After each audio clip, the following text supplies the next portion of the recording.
What struck me was that IQ was not the only difference between my best and my worst students. Some of my strongest performers did not have stratospheric IQ scores. Some of my smartest kids weren't doing so well. And that got me thinking. After several more years of teaching, I came to the conclusion that what we need in education is a much better understanding of students and learning from a motivational perspective, from a psychological perspective. In education, the one thing we know how to measure best is IQ. But what if doing well in school and in life depends on much more than your ability to learn quickly and easily? So I left the classroom and I went to graduate school to become a psychologist. I started studying kids and adults in all kinds of super challenging settings. And in every study, my question was, who is successful here and why? In all those very different contexts, one characteristic emerged as a significant predictor of success. And it wasn't social intelligence, it wasn't good looks, physical health, and it wasn't IQ. It was grit. Grit is passion and perseverance for very long-term goals. Grit is having stamina. Grit is sticking with your future, day in, day out, not just for the week, not just for the month, but for years, and working really hard to make that future a reality. Grit is living life like it's a marathon, not a sprint.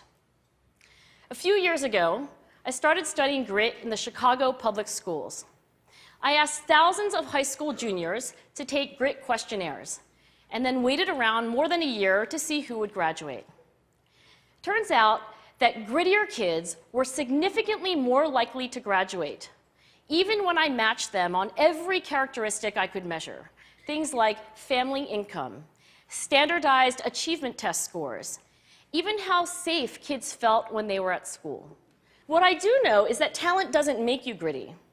Our data show very clearly that there are many talented individuals who simply do not follow through on their commitments. In fact, in our data, grit is usually unrelated or even inversely related to measures of talent.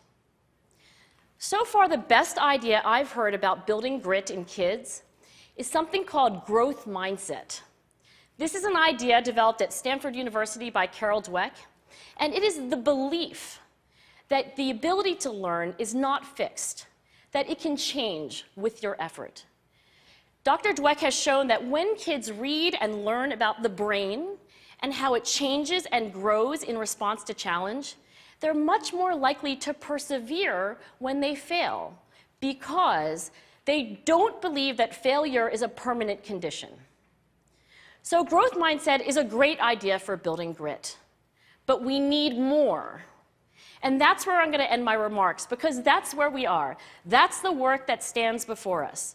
We need to take our best ideas, our strongest intuitions, and we need to test them.